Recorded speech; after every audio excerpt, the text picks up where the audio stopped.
More than 3 million homes and businesses across the Northeast, in large part because leaves still on a tree caught more snow, overloading branches that snapped and wreaked havoc.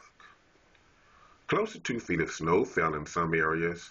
It was particularly wet and heavy, making the storm even more damaging. From Maryland to Maine, reports say it would take days to restore electricity, even though the snow has ended. It was blamed for at least 11 deaths, and states of emergency were declared in New Jersey, Connecticut, Massachusetts, and parts of New York. Roads, rails, and airline flights were knocked out.